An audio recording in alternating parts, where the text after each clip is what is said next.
The day my grandson showed me that drawing, my life changed forever. I didn't know it at that moment. I just saw a crumpled piece of paper, colored with clumsy crayons and messy lines, like any kid's drawing. It was a Friday afternoon. I'd gone to pick him up from school because my daughter had a commitment at work, and he, with his little face lit up with joy, came running toward me with the paper in his hand. "Look, Grandpa, it's my family," he told me proudly, with that pure innocence that at 5 years old knows no evil. I took it in my hands, smiling tenderly, not suspecting that this piece of paper held the seed of the greatest wound I would receive in my 60 years of life. The drawing showed everyone. There I was, with my white hair and my cane, clumsily drawn. There was my wife, in her blue dress and a huge smile. There was my grandson in the center, with his arms wide open. He had even drawn his mother and father, even though they hadn't been able to make it to the school activity. It was a messy portrait, yes, but full of love. Or at least I thought so, until my eyes landed on a strange figure. Next to my wife was a man I didn't recognize, tall, with black hair, drawn with the same enthusiasm as everyone else. I was quiet for a few seconds, trying to process it. In a calm voice, not wanting to alarm the boy, I asked, "Hey, buddy, and who's this next to Grandma?" The answer cut through me like a knife. My grandson, without hesitating, with that sincerity only kids can have, told me, "That's Uncle Rick. He sleeps in Grandma's bed when you travel. He's nice, right, Grandpa?" His little eyes sparkled with innocence. His voice was pure, without a hint of malice. But inside, I felt something break. My breath caught for a moment, my throat tightened, and I had to swallow hard so he wouldn't notice anything. I forced a smile, acting natural, and patted his head. "Sure, buddy, it's a great drawing," I replied, with a voice that didn't feel like my own. Inside, my world had already begun to crumble. As we walked back home, his little voice kept telling me details that, to him, were just innocent stories. That Uncle Rick bought him candy, that he took him for rides in the car, that he watched TV with Grandma on the couch. Every word was like a direct punch to the chest. I nodded, pretending to be interested, like someone listening to casual chatter, but inside my mind was on fire. The name Rick started pounding in my head like a hammer. He wasn't a cousin. He wasn't a close neighbor. He wasn't anyone I considered part of our family. He was a stranger. And according to my grandson's innocent confession, he was someone who slept in my bed next to my wife when I was away on trips. That night, I couldn't sleep. The image of the drawing haunted me, even with my eyes closed. My wife, beside me in bed, breathed peacefully, as if the world was perfect. I watched her out of the corner of my eye, trying to see some sign on her face, some crack that would reveal the truth. But she slept soundly. And that's when the anger began to mix with the pain. How was it possible that everything we built over decades was being trampled on like this? How was it possible that the woman who swore her loyalty to me was sharing our bed with another man, and that a child's innocence was what opened my eyes? In the early hours of the morning, I got up. I walked through the house in silence. Every corner spoke to me. The living room where we played cards so many times, the kitchen where she made coffee in the mornings, the hallway full of family photos, pictures from trips, smiles frozen in time. And in all those pictures, I was next to her, believing in a love that maybe didn't exist anymore. I wondered at what point it all started to fade. When did she stop seeing me as her husband and start making room in her heart for another? Maybe years ago. Maybe while I was working myself to exhaustion to make sure she never wanted for anything. At dawn, I looked at her again. She stretched, yawned. She smiled tenderly at me and said, "Sleep well, honey?" I wanted to scream in her face what I knew, what my grandson had revealed without meaning to. I wanted to shake her and ask her who the hell Rick was. But I held back. Because I understood that words weren't enough, nor was her potential lie to cover her tracks. I needed to see her fall with my own eyes. I needed to confirm the betrayal with the same clarity I had seen in that drawing. So, calmly, I set my plan in motion. The next day, as we were having breakfast, I announced it. A last-minute trip came up. 3 days, some unfinished business in the city. I leave tomorrow morning. She looked at me calmly, without flinching, without showing any surprise. "Okay, honey. "Be safe," she replied with that usual smile, and in that instant, my suspicions were confirmed. There was no annoyance, no questions, no fear. It was as if she was waiting for those days like an opportunity. I packed my bags as if I were really leaving. I kissed her on the forehead before I left, just as I had for so many years, and I walked out to the street with my heart on fire. But as soon as I turned the corner, I stopped. I waited, and when night fell, I returned in silence. I opened the door slowly, feeling like every creak in the floor was a drumbeat announcing the inevitable. I climbed the stairs with my soul shrinking, and then, just before pushing open the door to our bedroom, I knew that what I was about to find wouldn't just destroy my marriage, but also what was left of me. Ever since that afternoon when my grandson innocently said the name Rick, I felt an invisible wound opening in my chest. It wasn't just what he said, but how he said it, so naturally, as if it were an everyday fact that I had simply missed. "Uncle Rick sleeps in Grandma's bed when you travel." That sentence was burned into me like a branding iron. A child's words carry no malice, and that's precisely why they're so much more terrible, because they don't know how to lie. While I pretended to be calm, my mind started digging through old memories, like a man turning on a flashlight in a dark room and starting to see things that were always there, but that he'd chosen to ignore. I started connecting dots that had seemed random before. The first time I noticed it was years ago, when I'd come home from a work trip and find my wife colder than usual. It wasn't the coldness of an argument, but a disinterest disguised as routine. She would hug me, yes, but it was a light hug, without the fire of the early years, not even the quiet tenderness of maturity. I thought it was just fatigue, that it was just the years, but now I understood that maybe there was something else behind that indifference. I also remembered those phone calls that would suddenly end when I walked into the room. She would smile nervously, say it was her sister, or a neighbor, or just a wrong number. Me, trusting, I let it go. I believed that after so many years of marriage, loyalty was a given, that there was no room for doubt. How wrong I was. The trust I gave her without condition had become her best mask, and deep down, I always knew it, even if I refused to accept it. The sleepless nights multiplied. I would get up in silence, watch her sleep, and wonder if her dreams included me or if they belonged to someone else. Her gestures, which once seemed like simple habits, now looked like hidden signals. The excessive care she took with her phone, the sudden trips to the grocery store that lasted longer than normal, the way she dressed up so carefully, even for simple errands. Every detail transformed into a piece of evidence, every silence into a scream I didn't want to hear. The name, Rick, began to grow like a shadow in my mind. Who was he, exactly? A neighbor, a friend of the family, someone I might have seen once at a party and paid no attention to. I rewound every moment of our social lives, every face at parties, every greeting on the street. I searched for him in my memory and thought I vaguely recognized him, but the anger kept me from placing him. It didn't matter who he was.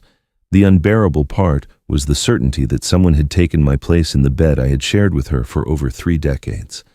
The pain didn't just come from the present, but from the past, which now seemed stained with lies. I remembered the first time I brought her to meet my parents, holding her hand and telling them she was the woman I planned to spend my life with. I remembered the years of sacrifice when I worked overtime to give her the house she dreamed of, to pay for our kids' college, to make sure she never wanted for anything. I remembered her smiles, which I believed were sincere, and now they seemed like rehearsals from an actress hiding a secret script. Had it all been fake? Or did the love exist once and just wither over time, leaving space for another man? I didn't want to confront her right away.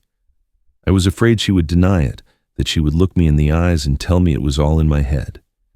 I needed proof, certainty, something that would let me look her in the face and say, "Here's the truth." That's why, when I faked my 3-day trip, it wasn't an impulsive act. It was a calculated decision. If she had used my trust as a weapon to deceive me, I would use that same trust as a trap to expose her betrayal. But that weight was unbearable. The hours before I left dragged on for centuries.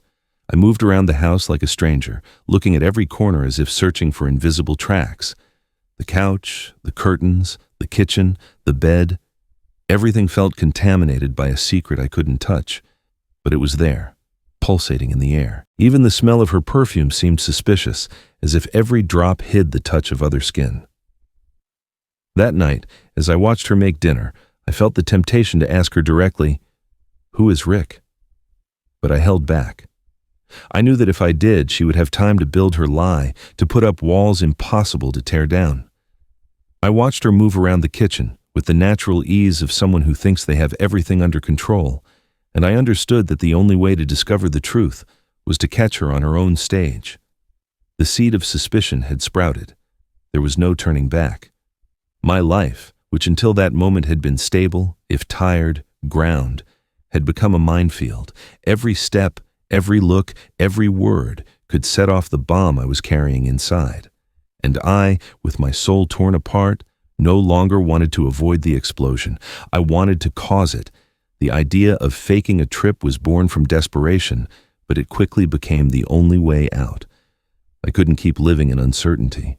I couldn't hold my wife at night, wondering if, as soon as I closed my eyes, her mind was drifting off to another man.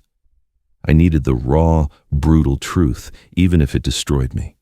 And I knew the only way to get it was to build my own trap. I spent the whole week planning every detail. I told her about a supposed conference in another city, about meetings that couldn't be postponed, about clients who had called me urgently.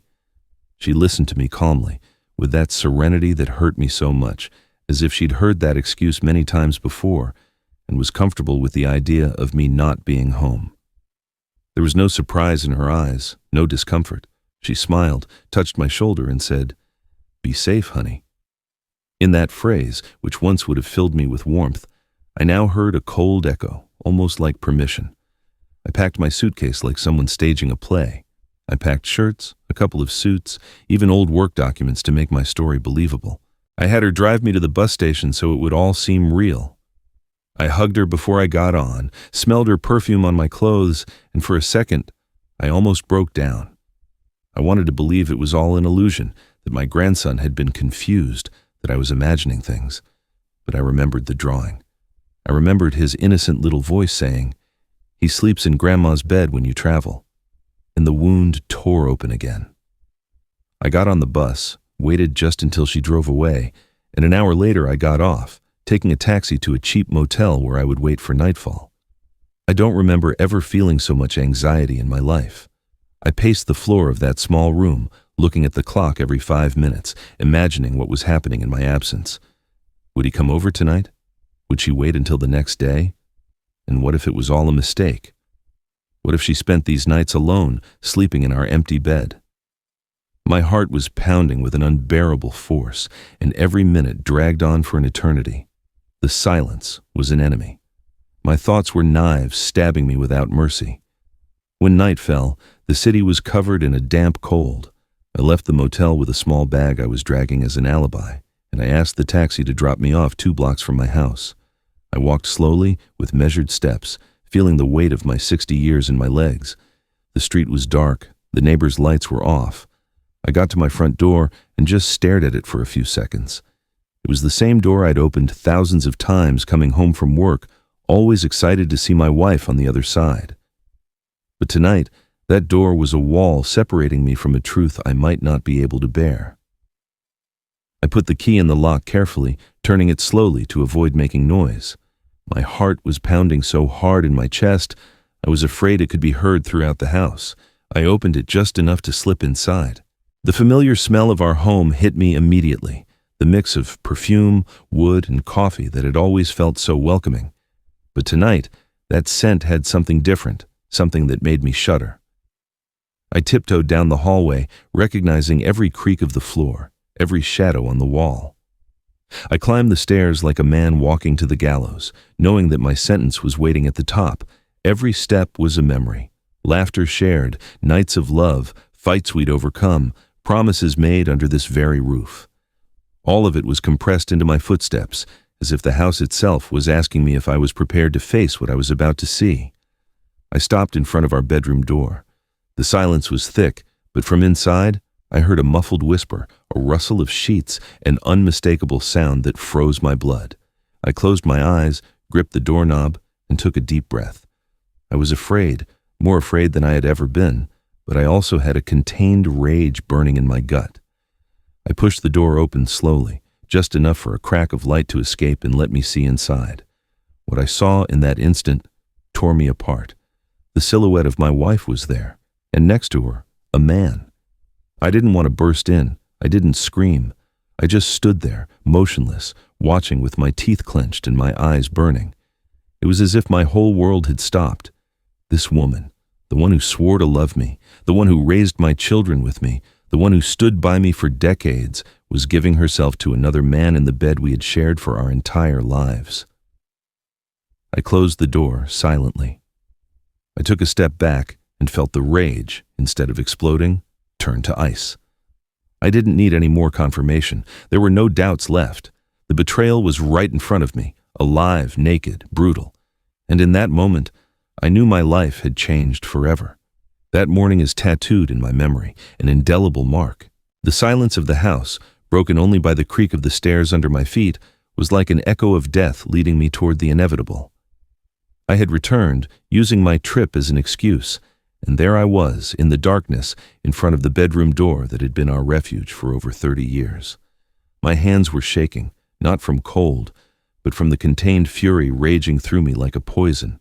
The doorknob felt warm under my fingers, as if it held the heat of the betrayal being consummated on the other side. I pushed the door open just enough to see a sliver of light, and my world caved in. There they were, between the sheets, two silhouettes tangled together, my wife, my life partner, the woman I had grown old with, and that man, Rick, taking what was mine. It wasn't an illusion. It wasn't a misunderstanding. It was the raw, brutal truth embodied in their bodies. I could have burst in. I could have screamed. I could have confronted them right then and there, but something inside me stopped me. I stayed perfectly still, like a spectator condemned to watch the cruelest play of his existence. My heart was pounding with unbearable violence, as if it wanted to burst out of my chest. I couldn't hear anything but my own ragged breathing, mixed with the sounds I never should have heard. It was a double torment. On one hand, the pain of seeing the woman I loved giving herself to another. On the other, the certainty that my grandson's innocent drawing had been the key that opened this Pandora's box in my life. I swallowed, trying not to choke on my own tears. I bit my lips to keep from letting out a scream that would wake them. I backed away, closing the door without a sound, and leaned against the hallway wall. I felt my legs go weak, like I could collapse right there. The rage was burning in my gut. But it wasn't an explosive rage. It was cold, calculating, like a venom spreading slowly through my blood. A part of me wanted to go in, break everything, drag Rick out of that bed and beat him to death. But another part, a stronger part, whispered to me, "Not now. Wait. Justice requires calm." I went back down the stairs, my soul broken. Each step was an unbearable weight. I got to the living room and collapsed into the armchair, in the darkness. I put my hands over my face, and then, finally, the tears came, uncontrollably. I cried like I hadn't cried since I was a child, with a pain so deep it felt like it was splitting me in two. There I was, a 60-year-old man, betrayed in his own home, betrayed not just by his wife, but by his own trust. I thought about everything we had built together. The kids, the grandkids, the sacrifices, the sleepless nights. All of that. For what? So that in the end, while I was breaking my back working, she could fill my absence with the arms of another. The sunrise found me awake, my eyes red, my heart in pieces. I heard footsteps on the stairs. It was her. She came down, wearing her robe as if nothing had happened, her hair slightly messy. She greeted me with a light, almost mechanical smile and asked, "What are you doing here? Weren't you supposed to be on your trip?" In that instant, I had to fight the urge to scream the truth in her face. I looked at her, dead in the eyes, and answered calmly, "I forgot some documents. I came back to get them." She nodded, faking normalcy, and went to make coffee. That gesture, that audacity, filled me with an even more painful certainty. It wasn't the first time she had done this.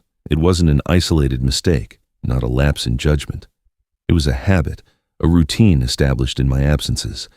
And if she could look me in the eye with that much calm after sharing our bed with another man, it meant her betrayal was no longer a shameful secret, but a second life. I stayed in the living room, listening to the sound of the coffee maker, and I understood that my marriage had died long before that night. What I discovered wasn't the start of the betrayal, but its culmination. My grandson's drawing had only uncovered what had been growing in silence for years, like a disease devouring a body from the inside. That morning marked the end of the naive man I used to be, the one who trusted his wife blindly, the one who believed in fidelity as an unbreakable pact. He was dead. In his place, another man was born, one willing to endure the pain, to bite his tongue, and to wait for the right moment to return every wound with the force of the truth. Because what I had seen wasn't going to go unpunished, and even though the rage was consuming me, I knew my revenge wouldn't be an explosion of violence. It would be a meticulous plan, as calculated as the deceit they had forced me to live. Sometimes, life comes down to a single moment, an image that gets stuck in your memory with such force that no amount of tears can wash it away. For me, that image was of my wife, my partner for my entire life, naked in the sheets next to Rick. There were no screams, no arguments, just the brutal silence of a man watching the world he built with his own hands collapse. The betrayal had no metaphors, no embellishments. It was right there, tangible, with smells, with movements, with the weight of tangled flesh. I remember how the dim light from the lamp lit up her face. It wasn't the face I knew. It wasn't the everyday expression of the woman who told me good night before we went to sleep. It was a different face, transformed by passion, by surrendering to another man. That's what hurt the most, seeing her give herself to him in a way she hadn't with me in a long, long time. Every sigh, every quiet laugh, every touch of skin was a stab that went deeper and deeper into my chest. I stood there, with the door cracked open, watching like an intruder in my own home. And then I understood everything. I understood why lately there had been so many excuses, so many calls that got cut off, so many trips to the grocery store that took longer than normal. I understood the disinterest in her eyes, the coldness of her kisses, the lack of enthusiasm in her words. It all made sense in that instant. Our love hadn't just grown old. It had been silently murdered, night after night, while I trusted her completely. But the cruelest part was that my grandson knew it before I did. The child, with his innocence, had captured the truth in a drawing. And I, the 60-year-old man, had needed clumsy crayons to open my eyes. That certainty shattered my soul. The betrayal wasn't just against me, it was against our entire family. She had allowed that child to grow up seeing Rick as a normal part of our home, as part of his life. She had contaminated even the purest gaze. I took a step back and closed the door slowly, a knot in my throat. I went down the stairs, but every step felt like a new condemnation. I felt like the house, our home, had become a hostile stage, a place that no longer belonged to me. I sat in the living room, in the dark, and cried silently, my hands trembling over my face.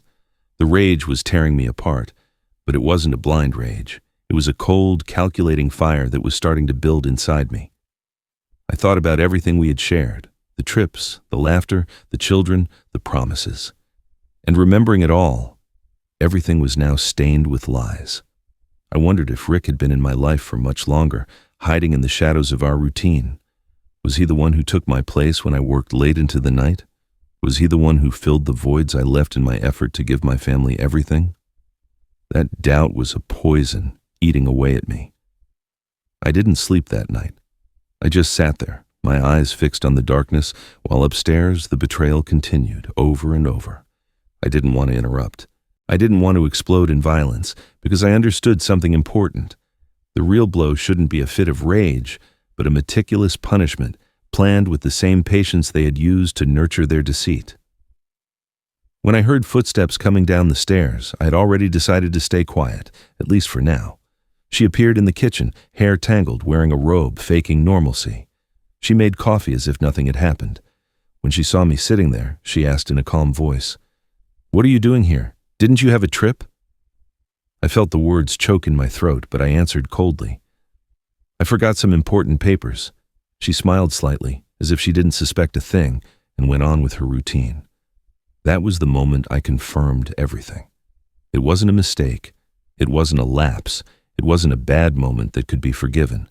It was a double life that she had been leading for God knows how many years. Her calm was the sign that she wasn't afraid of me, that she didn't see me as a real obstacle. And that, more than the scene in the bedroom, was what destroyed me. But it was also what gave me strength. There, sitting in the darkness of my own home, I swore that this betrayal would not go unpunished. I wouldn't scream. I wouldn't hit her. I wouldn't make a scene right away. No, I would do something much worse. I would make her feel the shame, the weight of the truth, the fall from the pedestal she had built with lies. I would make everyone know what I had seen. And when that day came, I wouldn't be the one who was destroyed. She would be. I made a decision that surprised even me. I wasn't going to shout. I could have burst into the room, made a scene, broken everything, and unleashed my fury in a storm of punches and screams. Instead, I stayed quiet, with the door just barely open, watching the scene that confirmed the betrayal.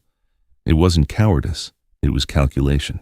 I understood that if I reacted with violence, I would only give her and Rick the pretext to turn me into the villain of the story. I preferred another route, cold patience, meticulous observation, waiting until I had proof that could not be denied. That morning was long. I went back to my armchair in the living room and wrapped myself in the darkness. Every noise outside the house seemed like a warning. Every car that passed made my pulse race. It wasn't just the image that hit me. It was the confirmation that I had spent years sharing my bed with a woman who was living a secret life. I felt ashamed, not for what she had done, but because I had allowed my home to become the stage for a double life. I cried, yes, but not to heal. I cried because something in me was breaking and because her sense of normalcy was unbearable. I chose not to talk to the family yet. I didn't want the kids to find out through whispers. I didn't want the news, served up as gossip, to poison my grandchildren. Besides, I needed certainty. A wounded heart imagines 1,000 betrayals. I didn't want to act on assumptions. I started writing everything down, like I was an investigator of my own marriage. Dates, times, calls, gifts, small inconsistencies. I opened drawers looking for receipts. I checked old emails. I compared messages and schedules. Every note was another brick in the wall of my future truth. I was tempted to erase the memories. I wanted to set fire to photographs, rip up albums, tear out the pages where our young faces looked at each other. My rage demanded destruction. And for a moment, the idea seemed fair. But giving up those memories would be handing them the victory. So I put the albums away with shaking hands and continued to gather proof in silence. It was an act of wounded dignity. I would preserve what we had been so they couldn't falsify it, and then use it as a framework to display the betrayal. In the midst of this, I sought support from a couple of trusted friends. Not to start a lynch mob, but to confirm what my eyes already knew. One of them helped me identify unknown phone numbers. Another agreed to discreetly watch her nightly outings without drawing attention. I didn't ask for physical revenge. I asked for evidence. I had learned that the truth, when presented well, wounds more deeply than any theatrical accusation, and I wanted to wound with arguments, not with shouts. I looked after my grandkids like never before, taking them to the park, making them snacks, putting them to bed with a story. All of it was a safety net of normalcy I was trying to build to protect them from the earthquake I felt inside. Seeing them laugh calmed me for moments. Then, the image of the school drawing would return, and my stomach would clench again. Sometimes I took them with me when I went shopping for the house. I'd see them look at the empty chair at the table, and I'd want to die inside. But I didn't show it. I tried to keep their childhood as free of shadows as possible. Meanwhile, my wife continued her routine as if nothing had happened. That attitude hurt me more than any words. The coldness with which she answered questions about her day, the natural way she made coffee, the way she'd get dressed up even to stay home. It all spoke of a systematic life, of practiced gestures that now had a sinister meaning. I didn't confront her. I waited. The though painful, helped me accumulate what I needed. I gathered messages and photographs. I made copies. I noted dates and places. I discovered dinners at restaurants at times she never told me about, receipts for expensive gifts I didn't know the origin of, late-night movie tickets with her name on them. Every piece of data was a stone I placed in the wall of truth. I didn't choose public humiliation just for the sake of it. I intended to build an undeniable narrative that would expose the betrayal to those who needed to know and act accordingly. There were nights when I doubted. The loneliness hit hard, and I thought about giving up, about going back to being ignorant.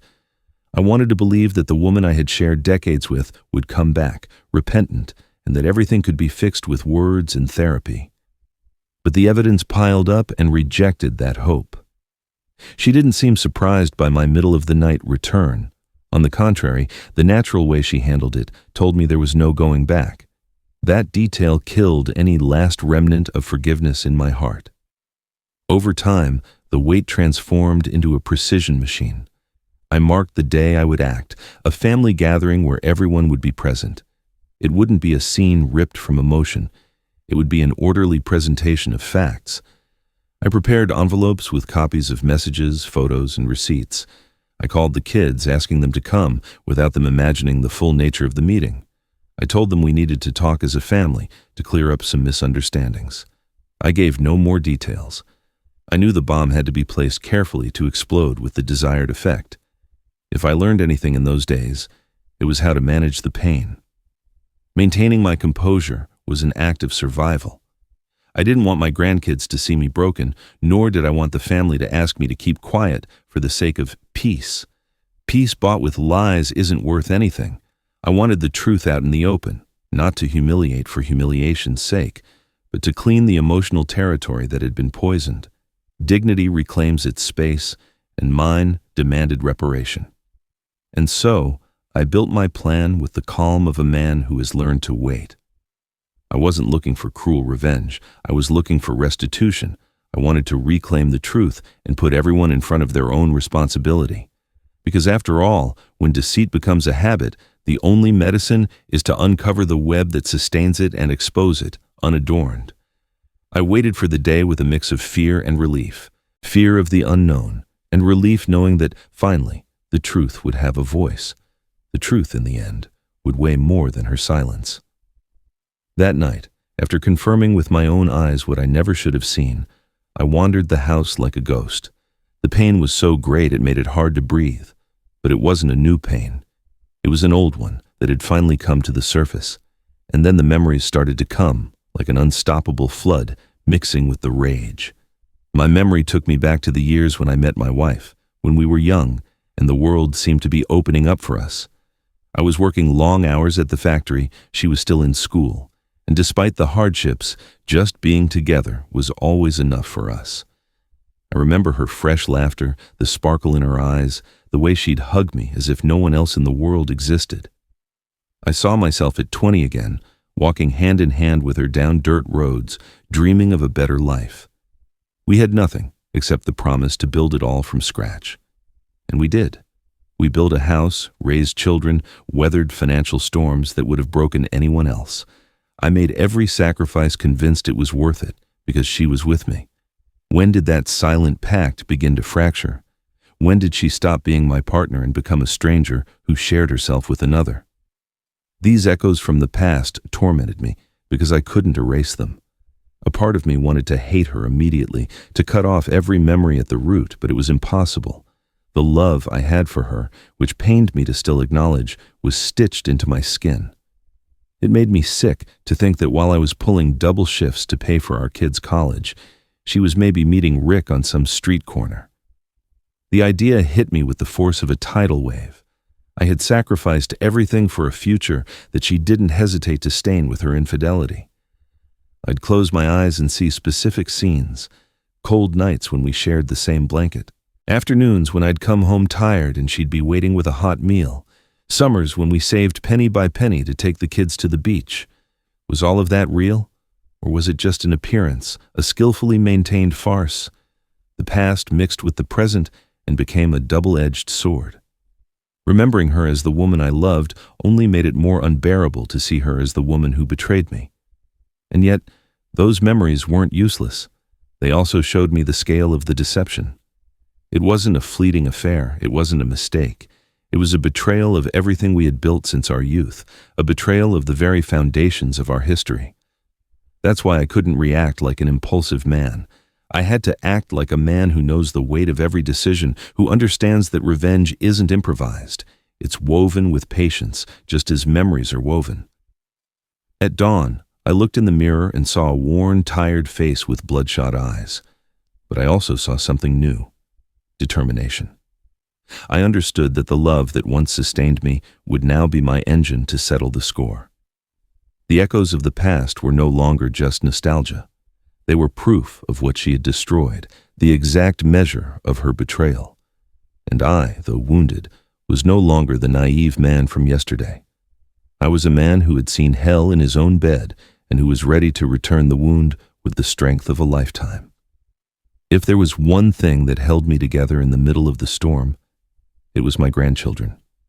Their innocence, their laughter, the way they looked at me without judgment reminded me that there was still something clean in a world that had rotted from under me. And yet, that same innocence was what weighed most heavily on my heart, because every decision I made from that moment on, to stay silent or to speak, to forgive or to seek revenge, would end up touching their lives. They weren't guilty of anything, but the truth I was carrying in silence would reach them like a tidal wave, and that certainty hurt me more than the betrayal itself. Every time my grandson hugged me and called me Grandpa, I felt a mix of tenderness and anguish. How could I look him in the eye, knowing that it was he, without realizing it, who had opened the gates of hell for me? The drawing he took to school wasn't just a game, it was the key that revealed what was hidden in my house, and I couldn't tell him anything. I couldn't burden a 5-year-old child with the responsibility of having uncovered such a dark secret.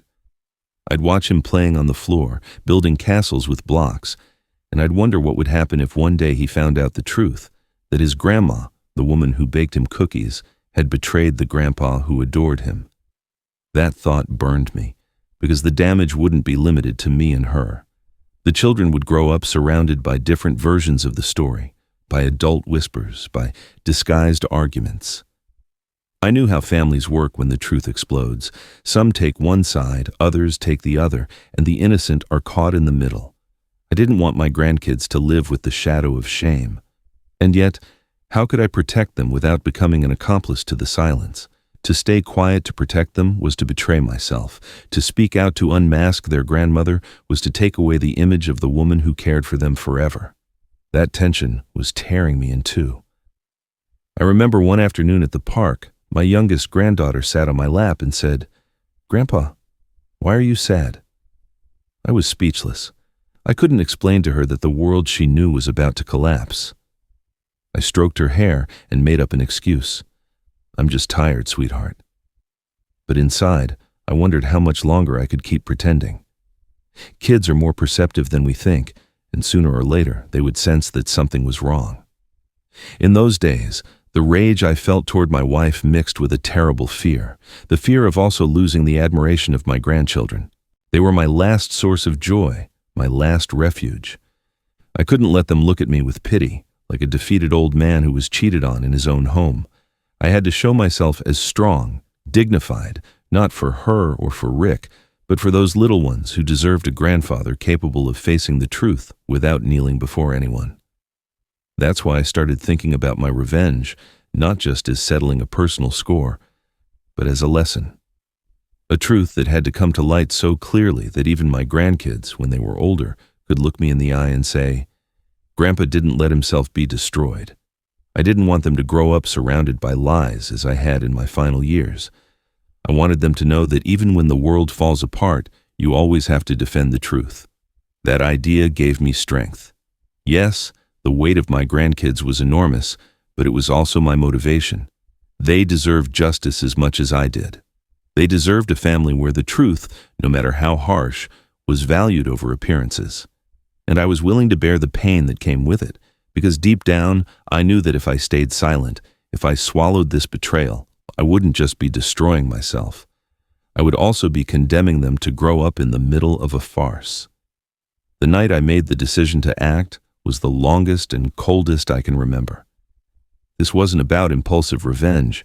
It was about a plan, thought out with the kind of clarity that only accumulated pain can provide. I knew that rage by itself would only make noise. I wanted something different. I wanted the truth to land with the force of a hammer. I wanted there to be no room left for excuses, so no one could say later it was a misunderstanding. If I was going to expose the betrayal, I would do it with proof, with dates, with paperwork, with a clarity that falsehoods can't withstand. First, I organized my own memory. I made a list of everything I had seen and suspected. Nights out, hidden phone calls, objects that appeared from nowhere. I pulled out old albums and receipts and started digging through drawers. It wasn't easy. Every document was a wound reopening, but it also gave me courage. I found receipts for gifts she had never mentioned, movie tickets for improbable hours, restaurant reservations in someone else's name. It wasn't just the image in the bedroom that accused her. The pile of evidence formed a complete picture that could no longer be denied. Then, I spoke to the people I needed to speak to. Not my children. I wanted them to hear the truth in an orderly way, not through rumors. I went to see two trusted friends. One was a retired lawyer who still has the calm demeanor from handling difficult cases. The other, an old co-worker who isn't scared of anything. I told them, without drama, what I had seen and what I suspected. I showed them the preliminary evidence. I didn't ask them for angry advice. I asked them to help me build a method to expose it all without blowing up in the street. Their looks gave me something I needed more than a legal plan: moral backing. I wasn't crazy. I wasn't just a jealous old man. What I was claiming had verifiable facts. I also needed something no one could question: objective proof. Where my eyes might fail due to memory or emotion, documentation doesn't. So I set up discreet surveillance. I didn't use invasive cameras or degrading traps. I hired an investigator I knew, a sober man who guaranteed discretion. His job was to follow movements, get receipts, note schedules. In a few weeks, we had accumulated receipts, photos of meetings, and screenshots of messages, not intimate ones, but enough to prove contact, habit, and a timeline that matched my suspicions. I had something solid in my hands, and every piece of proof gave me the energy to be balanced, not brutal. But the strength of my plan didn't just lie in physical evidence. I knew that to strike effectively, I had to play the traitor's weakest card: public shame. Cheaters often hide in rumors and complicity. If you shine a light on them, many will lower their heads, and in our small world, the opinion of family and friends carries a lot of weight. That's why I didn't seek out mass publicity or cameras. I prepared an intimate gathering, a family dinner where, calmly, with order and evidence, I would put everyone in front of what they deserved to know. If they denied it, the evidence would proceed on its legal course. But my idea was different. I wanted to freeze the lie in the very living room where the lie had been told so many times. I prepared envelopes with copies of receipts, photos, a timeline, and, the one that made my hands tremble as I printed it, a copy of my grandson's drawing. I included it not as a weapon, but as an innocent witness. That simple piece of paper, crumpled by a small child's hand, was the original detonator, and it deserved to be present. The truth wasn't just mine. It belonged to the purest dimension of the family, the eyes that don't know how to lie. I also prepared a short text that I would read, not to humiliate, but to explain. I wanted my words to be clear, without theatrics. I didn't come to destroy. I came to restore the truth, I planned to say. There was one other thing that weighed on my planning: the grandkids. Their well-being was key. I didn't want the meeting to be a bloodbath in front of them. That's why I decided that on that day, I would take them to a neighbor's house, a trusted woman who would watch them. The truth could wait for those who had to face it, without eyes that would fill with impossible questions. I made the calls the week before. I organized the logistics. I prepared every detail so the scene would unfold with as little violence as possible. The day arrived and my pulse never slowed. I set the table calmly, with the coldness of someone setting a stage with precision. My children arrived, my in-laws, people from our circle who had no idea what was about to happen. The house smelled like it always did. Fresh baked bread, coffee. I wanted nothing in the atmosphere to betray the gravity of the moment. When everyone was seated, I made a brief introduction. I spoke about family, about the need for truth as a cure, and then I began to lay out the material. It was like placing tiles on a board, a photo, a receipt, a date, another photo, another message, another coincidence. I watched as their expressions changed, first surprise, then disbelief, and finally, a slow, stabbing understanding. My wife tried to interrupt, searching for explanations, offering detours. It's a misunderstanding. He's just a friend. It's not what it looks like. But the evidence weighed more than her words. I showed the copy of my grandson's drawing and fell silent. There were no shouts, no melodramatic scenes. Instead, there was a moral collapse that was more effective than any insult. Her siblings looked at each other. My children turned pale, and I, with the serenity that came from being meticulous, told them, "This isn't a spectacle. This is a reconstruction of the truth. You deserve to know it." I wasn't looking for her gratuitous humiliation. I was looking to restore the name of the one who was betrayed. I knew the pieces would continue to fall, family, conversations, decisions. But in that moment, I felt I had accomplished the hardest part, bringing the lie into the light without losing my dignity. And in my wife's face, I saw something that confirmed what I already knew. The certainty that she had been discovered was more devastating than any reproach I could have ever uttered. The day of the family gathering arrived. I got up early, more from nerves than habit. I prepared the house as if it were any other Sunday dinner. The table set, the clean tablecloth, the aroma of coffee filling the air. No one suspected a thing. They thought it was just a get-together to talk about the grandkids, to share stories and photos. And in a way, it was. But it was also the stage I had chosen to rip off the masks and show the truth. The first to arrive were my children. They brought the grandkids, running and laughing. I received them with a tired smile, though inside, every gesture was painful. I quickly took them to the neighbor's house, as planned, because what was about to happen was not for their innocent eyes. Then came the in-laws, brothers, and finally, her, my wife. She walked in with that calm that wounded me so deeply, as if nothing in the world was broken, as if I hadn't seen what I saw that morning. I greeted her with a kiss on the cheek, and I think for the first time in decades, I felt nothing. Not love, not tenderness, not rage, just emptiness. When everyone was seated, I cleared my throat. The room was full of voices, laughter, and overlapping conversations. But when they heard me, the silence fell instantly. I wasn't a man who talked a lot. Everyone knew that when I opened my mouth, it was because I had something important to say. I took a deep breath, picked up the first envelope I had prepared, and placed it on the table. "Today," I began, my voice firm, "we're not just gathered to eat. Today, we're gathered to talk about the truth, and the truth isn't always pleasant." Anxious glances were exchanged. My wife watched me with a confused expression, pretending she didn't understand. I opened the envelope and took out the first document, the copy of my grandson's drawing. I held it up in the air and showed it. This was the beginning of it all. My grandson drew his family at school. Here I am, here's his grandmother, and here's someone else. Rick. The room rustled with a murmur. She turned pale, and her hand began to tremble. I didn't give them time to react. I placed the receipts, photographs, and bills from dinners and hotels on the table, one after another, like falling dominoes. The evidence was clear, impossible to dispute.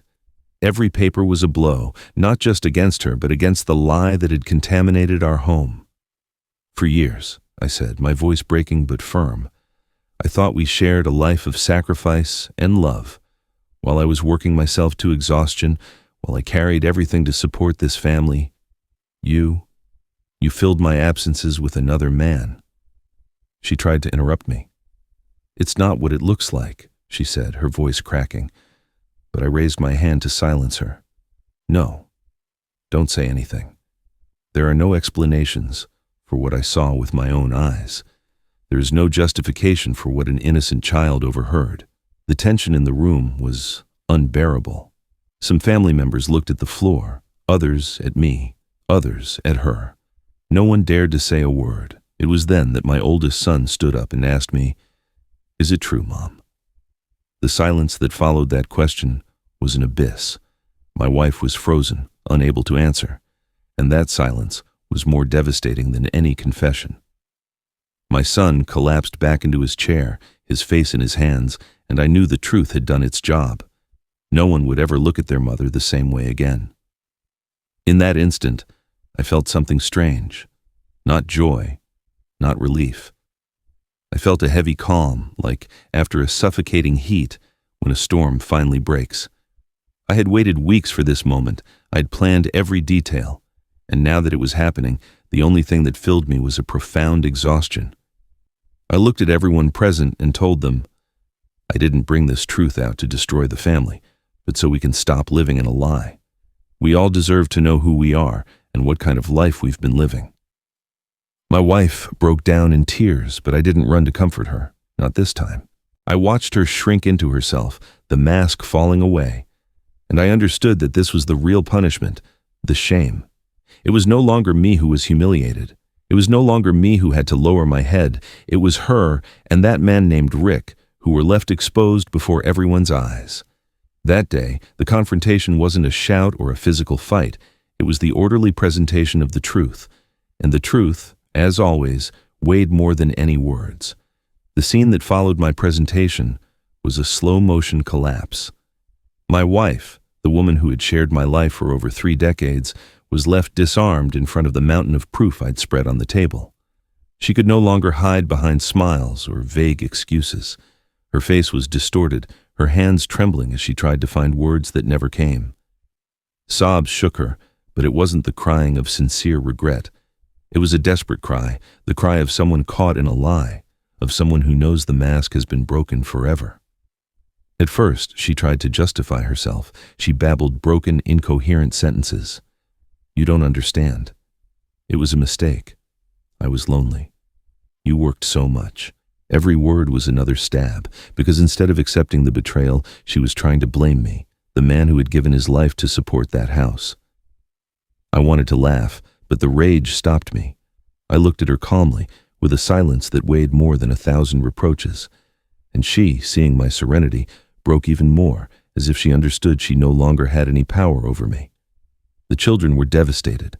My oldest son, who had asked with a broken soul if it was true, couldn't stand to hear his mother's justifications. He stood up from the table and shouted, "Shut up! Don't use us as an excuse. Dad was always there. We never wanted for anything thanks to him." His words echoed like a gavel in the room.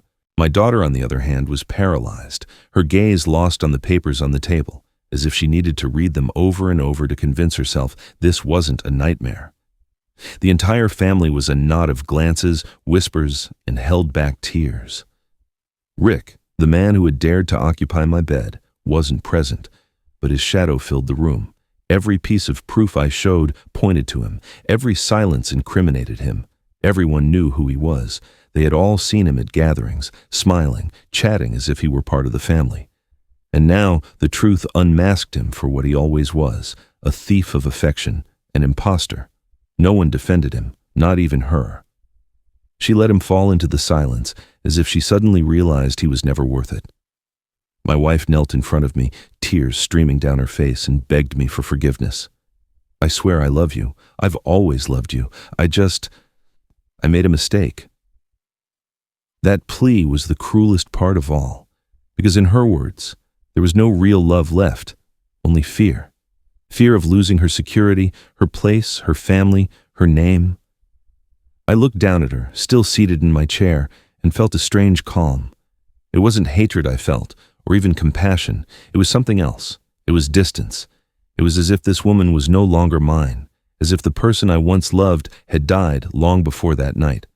The family members began to divide. Some looked at me with respect, as if silently applauding my courage for confronting what so many prefer to ignore. Others muttered that maybe I had been too harsh, that it wasn't necessary to expose her like that. I listened to them without flinching. Nobody knew what it was like to live with a betrayal chewing at your soul. Nobody understood what it meant for a child, my own grandson, to have been an innocent witness to infidelity. Let them think what they wanted. I had done my duty by showing the truth, and that was all that mattered to me. She was still on her knees, shaking, her makeup streaked, her hands pleading. Her eyes searched mine, trying to find the man who always forgave her, the one who stayed quiet to avoid a fight, the one who sacrificed without asking for anything in return. But that man was gone. He was killed that morning when I opened my bedroom door and saw them together. He was buried with every lie, with every touch she gave to another instead of me. And the man standing in front of her now was not a husband willing to forgive. He was a man ready to settle the accounts. I raised my voice, not to shout, but so everyone could hear me clearly. I'm not interested in your forgiveness. I'm not interested in your regret. What I wanted was for the truth to come to light, and it has. Now, everyone can decide how to go on with their lives, but I will no longer be sharing mine with you. The silence was absolute. She collapsed, sobbing. The children looked at each other, not knowing what to say, and I stood up, with a serenity that surprised even me. It was as if, finally, the burden had been lifted from my shoulders. That was my wife's true collapse. It wasn't when I showed the proof. It wasn't when her children turned their backs on her. It was in that moment when she understood that I had no love left to offer her, that she had lost the one thing she could not get back. My respect. Everything else, money, comfort, appearances, she could replace, but the dignity I had reclaimed for myself, I was never giving that up again. After my wife's collapse, the atmosphere in the room was filled with a dense, heavy silence, like smoke after a fire. No one moved, no one said a word. She was still on the floor, crying, crumpled like a shadow of what she used to be. My children, confused, avoided looking directly at me. It was as if they were afraid of what came next, and I, sitting in my chair with the documents still on the table, knew the time had come. This was the end, the inevitable climax I had been building toward since the morning I discovered the truth. I pulled out a different envelope, a smaller one, with a paper I had kept hidden for weeks. It was my updated will. I held it up in front of everyone and felt my own hands tremble, not from insecurity, but from the weight of the act I was about to perform. I've made a decision, I announced, my voice firm. As of today, my wife is no longer part of my inheritance. What I have earned through 60 years of sacrifice will go to my children and my grandchildren, not to her and not to the one who desecrated my trust. The words echoed like thunder. I saw my children tense up, some surprised, others silently understanding the magnitude of what I was saying. My wife lifted her face, tears streaming down her cheeks, and stammered between sobs. "No, don't do this to me. Please, you can't." But I cut her off. "I can't force you to be faithful. I can't force you to love me, but I can choose not to reward betrayal with my life's work. My grandchildren will be my legacy, not you." That moment was final. It was crueler than any shout, more devastating than any blow.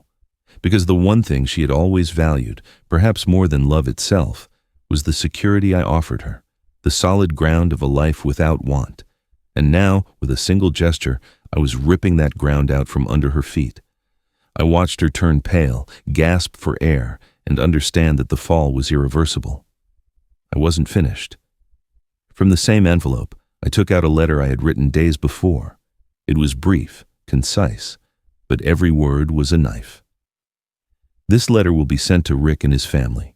They also deserve to know that what they did in secret is no longer a secret. They won't be able to hide in the shadows. There is no longer a place for any of you in this family, in this house, or in my memory." Those present were in absolute silence. No one dared to intervene. It was as if they understood that this moment didn't belong to them, that it was a final battle between her and me. My wife fell to her knees again, pleading, but I wasn't listening. My gaze was on my children and on my grandchildren, even though they weren't in the room. "I want you to understand," I said, "that love can break, but dignity must never be negotiated. I would rather die with a broken heart than live under a lie." She tried to get closer to me, but I took a step back. The distance I created in that movement was final. It was a wall she could no longer cross. The entire family understood. My decision was made. There was no going back. It wasn't a rash impulse. It was the end of a painful process that had reached its inevitable conclusion. The dinner ended without anyone having eaten a single bite. The guests left one by one in silence, like witnesses to a tragedy that had marked them. When the last door closed, we were left alone, she and I, in the living room that had been the heart of our life. She looked at me with red, swollen eyes and barely whispered, "Do you really hate me that much?" I looked her straight in the eye and answered calmly, "I don't hate you. Hate would be a way of staying tied to you. What I feel is worse. You are nothing to me now." That was the final revenge. Not a scandal, not an impulsive destruction. It was the weight of indifference, the clean cut of the bond, the cruelest punishment, conscious forgetting. I took away the only thing she could never get back, not with tears or pleas, my place by her side and the inheritance of my life. I watched her sink into that emptiness, understanding that everything she had gained in her games of betrayal was crumbling in an instant. That night, I went to bed alone for the first time in decades, but I didn't feel defeated. I felt peace, because I had recovered the only thing that truly mattered, my dignity. In the end, I understood that life always confronts us with truths we'd rather not hear, but it's in those moments that we discover what we're really made of. There is no betrayal that doesn't hurt, no wound that doesn't leave a scar, but it's also true that no lie can withstand the light of truth forever. I learned that love can break, that bonds can be torn, but dignity is the one thing we must never lose. And if this story moved you, I invite you to like the video, subscribe to the channel, and hit the notification bell. Because every day we share new stories that remind us that even when life hits hard, we can always get back up with more strength and more truth.